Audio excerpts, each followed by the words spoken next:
He lived in a barrel, barked at people, and once told the most powerful man in the world to get out of his sunlight. This is the story of Diogenes the Cynic, perhaps the most savage and unconventional philosopher in all of history. Get ready to have your mind blown by the hilarious and profound philosophy of a man who chose to live like a dog to prove a point. Imagine walking through the bustling marketplace of ancient Athens. You see merchants hawking their wares, politicians debating, and citizens going about their daily lives, all chasing wealth, status, and pleasure. Then you spot him. A man with wild, unkempt hair and a long beard, living inside a large ceramic jar, what we'd call a barrel. He owns nothing but a cloak, a staff, and a single wooden bowl, which he later threw away after seeing a child drink water with their hands. This was Diogenes of Sinope.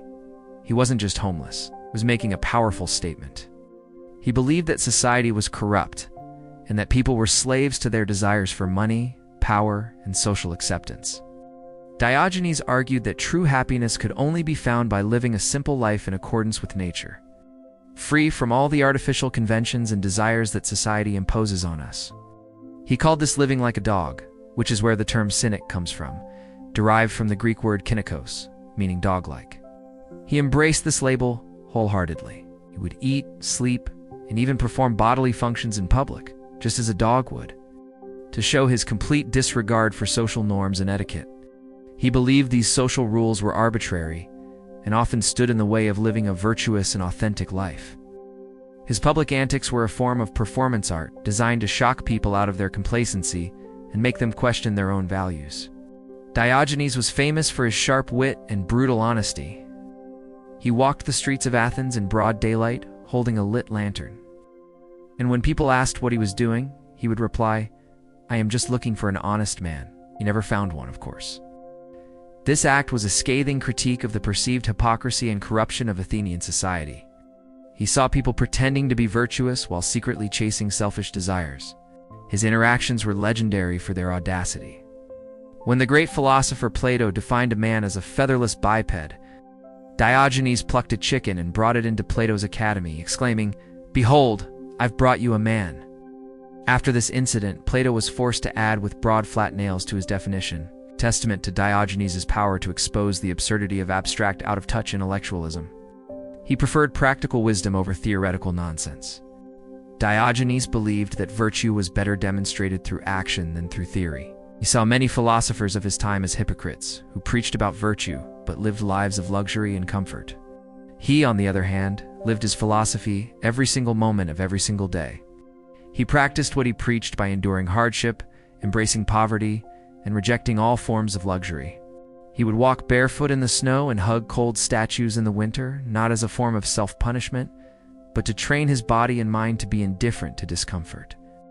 For Diogenes, true freedom was freedom from want. If you desire nothing, then you can never be disappointed. If you are indifferent to pain and pleasure, then no one can control you. This was the core of his radical pursuit of self-sufficiency. Perhaps the most famous story about Diogenes involves his encounter with Alexander the Great. Alexander, the most powerful man in the known world, was fascinated by the philosopher and sought him out. He found Diogenes lounging in the sun. Standing over him with his entire royal entourage in tow, Alexander offered to grant the philosopher any wish he desired. Most people would have asked for riches, land, or power. But Diogenes, without even sitting up, simply gestured towards the sun and said, "Stand a little out of my sun."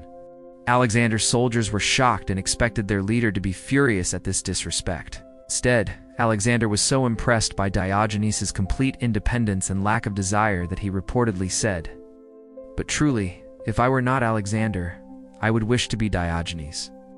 This moment perfectly captures the essence of Diogenes' philosophy. He already had everything he wanted: the warmth of the sun and his own freedom. The world's most powerful emperor had nothing to offer him.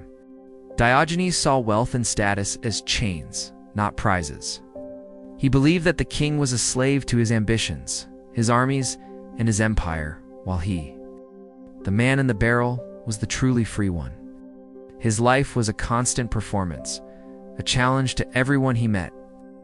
He would mock people for their foolish pursuits and criticize their blind adherence to tradition. He ate his simple meals of lentils and water right in the middle of the marketplace. When onlookers gathered and called him a dog for eating in public, he responded, "It is you who are the dogs.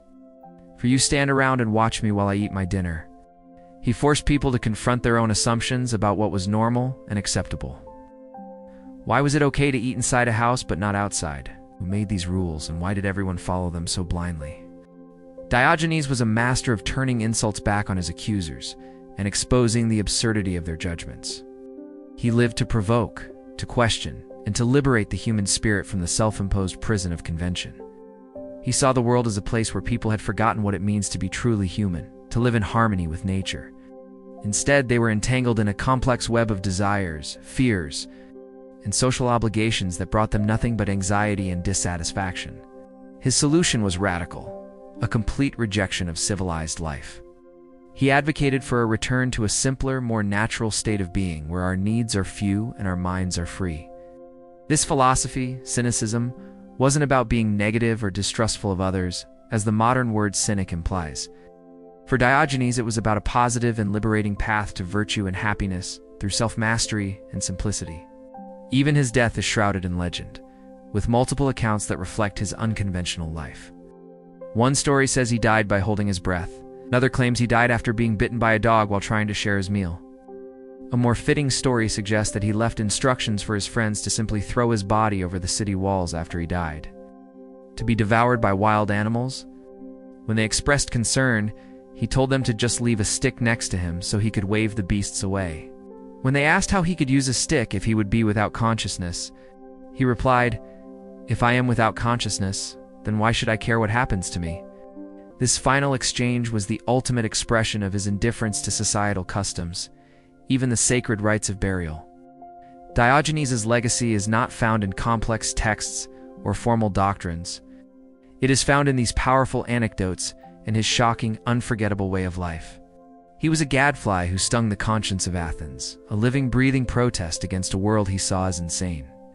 He showed that philosophy isn't just something you think about, it's something you live every single day with every action you take. He challenges us even today. How many of our desires are truly our own, and how many have been given to us by society?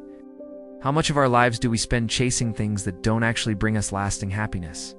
Diogenes reminds us that true wealth isn't about what you have, but about what you can live without. He is the ultimate minimalist, the original rebel, and without a doubt, one of the most savage and inspiring philosophers in all of history. If you found the story of this philosophical wild man as fascinating as I did, make sure to like this video and subscribe to Facts Repo for more incredible stories from history.